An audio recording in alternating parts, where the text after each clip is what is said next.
વાત કરી છે હીરાભાઈ સોલંકી, પરસોત્તમ સોલંકી કે ભાઈ કોળી સમાજના અગ્રણીઓ, એ બધાના રિવ્યૂઝ તમે વાંચો, અત્યારે જુઓ, જે ટીવી મીડિયામાં એ લોકોએ બધાએ આપ્યા છે એ જુઓ તો એમ લાગે છે કે નવનીત બાલદિયાએ સમાજનો ઉપયોગ કરી લીધો.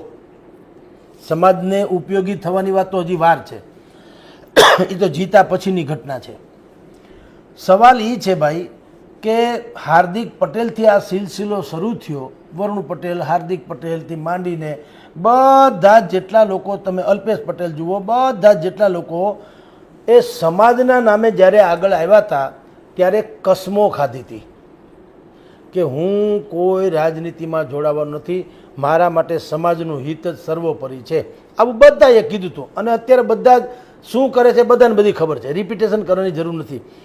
નવનીત બાલદિયા પણ ઇઝ વન ઓફ ધેમ. એણે પણ કીધું હતું કે મારે રાજકારણમાં કોઈ દી આવવાનું થતું જ નથી, હું તો સમાજમાં હવે અન્યાય થયો છે ને મને ન્યાય મળે એટલે હું સમાજ માટે લડી લઈશ. પરંતુ આપણે બધા જાણીએ છીએ 2 દી પહેલાં અમિત ચાવડાની હાજરીમાં તેઓ શ્રીએ કોંગ્રેસનો ખેસ પહેરી લીધો. હવે કોઈ પણ વ્યક્તિને કોઈ પણ રાજકીય પક્ષ જોડાવાનો અધિકાર છે, એમાં જરાય ના નથી, પણ જે ટાઈમિંગ છે અને એની પહેલાંની જે પ્રાસંગિકતા, તમે બુદ્ધિપૂર્વકનો ખેલ કર્યો, એ હવે લોકોને ખબર પડે કે આ બરાબર નથી થયું, આપણે ઉપયોગ થઈ ગયો આપણો.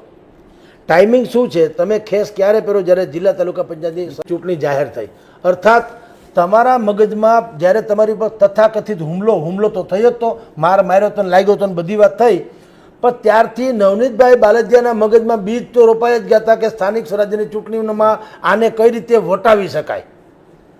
એટલે એણે શું કરેલું, ગામ ગધેડો થયો આપણી ભાષામાં કહું તો.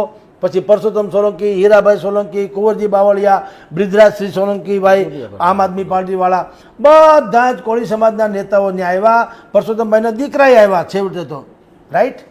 બધાએ કોશિશ કરી સમાજના નામે ઉહાપોહ મચાવ્યો. સમિતિ નથી, ગાંધીનગર ગયા, ગાંધીનગર સરકારે રજૂઆત કરી, સરકારે પણ સાંભળ્યા. એસઆઈટીની રચના થઈ, જયરાજ આહિર જે છે જેલમાં ગયા, જેને બાકી બધા પકડાણા. બધી જ પ્રક્રિયા તો થઈ, નજર સામે છે, એમાં કંઈ છુપાછુપી તો છે નહીં. અને હીરાભાઈ સોલંકીએ પ્રેસ કોન્ફરન્સ કરીને અથવા તો પત્રકારોને એમ કીધેલું કે હવે નવનીતભાઈને ન્યાય મળી ગયો ગણાય. આ ચેપ્ટર અહીં પૂરું થાય છે. પણ નવનીતભાઈ બાલદિયાએ ત્યારે પણ એમ કીધું હતું કે અમને હજી કહેવા તો ન્યાય મળ્યો છે, હજી ફલાણું બાકી ને ઢીકણું બાકી, કે જે પોલીસ અધિકારીઓએ મારી ફરિયાદનું એમાં નજરઅંદાજ કરી અને ખોટું મને મિસગાઈડ કર્યો, એની સામે હવે એક્શન લ્યો. પોતાનું તો પતી ગયું, માયાભાઈનો છોકરો જેલમાં ગયો ને આ બધું પતી ગયું, તો હવે કે પોલીસ સામે લ્યો. એટલે ત્યારથી જ આપણે અનેક ડિબેટ મેં કરી હતી જે તે સમયે. મેં કીધું કે નવનીતભાઈ હવે રાજનીતિ ખેલવા જઈ રહ્યા છે અને એનો અત્યારે આ દાખલો છે, તમારી સામે કોંગ્રેસમાં ગોઠવાઈ ગયા છે. તો જે ટાઈમિંગ છે એનો એ બહુ બેહુદો ગણી શકાય, કારણ કે એની મનસા રાજકારણ ખેલવા નથી, તો એણે સમાજને આવી રીતે ડખે ન ચડાવાય. હવે મને કયો વિચાર કરો કે પરસોત્તમ સોલંકી, ભાઈ હીરાભાઈ સોલંકી, કુંવરજીભાઈ બાવળિયા, બ્રિજરાજજી તો આમ આદમીમાં છે, પણ આ 3 તો ભાજપમાં છે.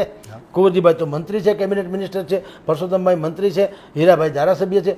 એને એ હવે કયા મોઢે સરકારને કહી શકશે કે અમે અમારા સમાજને માટે થઈને તમારી ત્યાં ઘોડે ચડ્યા હતા, તો હવે સરકાર કહેશે કે શું થયું? તો એ ભાઈ તો કોંગ્રેસી નીકળ્યા, કારણ કે વિચારધારાને વરેલા હોય તો જ આવ્યો હોય.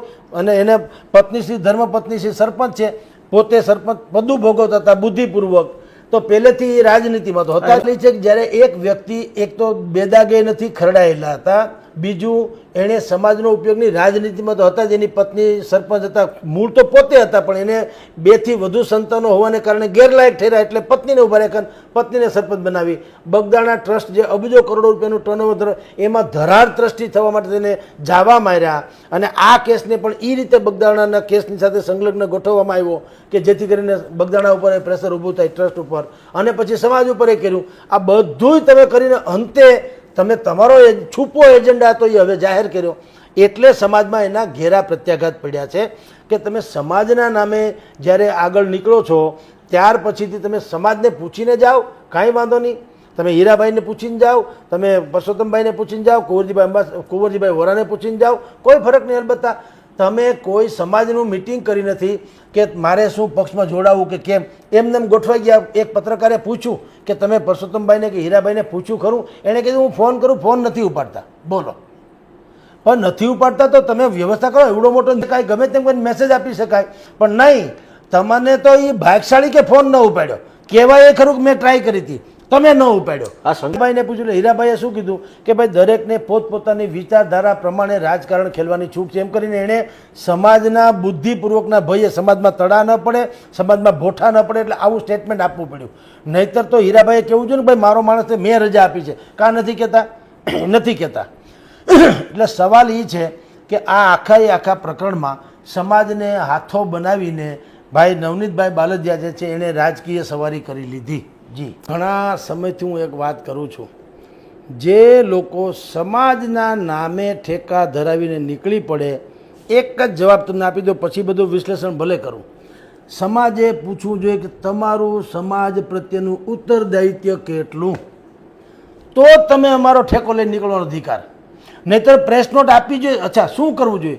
ધારો કે હું ખુદ પરશુરામ બ્રહ્મ સંસ્થાન નામે કંઈક સંસ્થા નામ આપી દઉં, ગમે એ ભગવાન પરશુરામના નામે, અને બ્રહ્મ સમાજના નામે નીકળી પડું, તો મારા સમાજે પ્રેસ નોટ જાહેર કરવી જોઈએ, જેટલા મંડળો એક્ટિવ હોય એટલા બધાએ, કે જગદીશભાઈ બ્રહ્મ સમાજના નામે નીકળ્યા છે પણ સમાજમાં એનું કાંઈ ઉત્તરદાયિત્વ છે નહીં, એટલે તમે સમાજના નામે કોઈ એને શરમાવતા નહીં.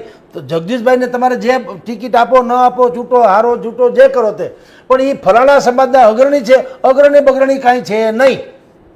એવી રીતે તમામ સમાજે કરવું જોઈએ.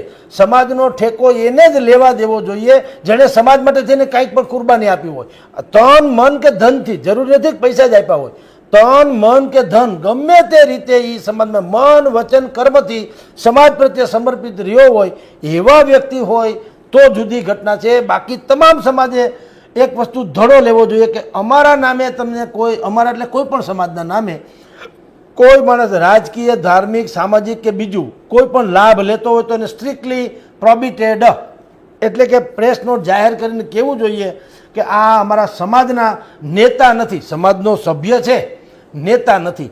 આવું નથી થતું એટલે લોકો સમાજના નામે ચરી ખાય છે. એટલે તમને કહું કે જેટલા જાગૃત મંડળો છે, આ કોળી સમાજમાં માંધાતા ગ્રુપ છે થી માંડીને બ્રિજરાશ્રી આપવાળા છે, બધાએ કેટલા લોકોએ બધી અલગ અલગ પ્રકારના સંગઠનો તો છે જ. તો એ સંગઠનોએ અત્યારે યા જો એની ફેવરમાં હોય તો કહેવું જોઈએ કે ભાઈ નવનીતભાઈ બાલદિયાએ સમાજ પ્રત્યે આટલી સેવા આપી છે, એટલે અમારો રાજીપો છે કે એ ભલે ગમે ત્યાં ચૂંટણી લડે, તો પાછો વાંધો નથી. સમર્થન હોવું જોઈએ, અને સમર્થન દેવા પાછળ રીઝન હોવું જોઈએ. રીઝન વગરનું કોઈ પણ માણસ હોય તો નકામું છે. એટલે તમામ સમાજે એમાંથી પ્રેરણા લેવી જોઈએ. આ છેલ્લો બનવો જોઈએ આવો કિસ્સો. હાર્દિક પટેલથી માંડી અત્યાર સુધીમાં 15-20 જણાની આખી ઓલી છે યાદી. બગદાણા કેસમાં ભારતીય જનતા પાર્ટીની સામે જેણે માથા ઉંચકા હોય જે તે સમયે સમાજના નામે, ધારો કે હવે એની શું હાલત થાય? ભારતીય જનતા પાર્ટી એને શું કામ કોઈ એના તક આપે અથવા શું કામ વેર ન વાળે? માની લ્યો તો એ જે સામાન્ય લોકોને નુકસાન થાય એમાં નવનીતભાઈ ક્યાં મદદ કરવાના? અને નવનીતભાઈ કોંગ્રેસમાં આવવાના છે. કોંગ્રેસમાં આવીને આપણે બધા જાણીએ છીએ હાલની સ્થિતિ કોંગ્રેસ શું છે. નવનીતભાઈને ફાયદો થાય, સમાજને તો કાંઈ થવાનું નથી. એટલે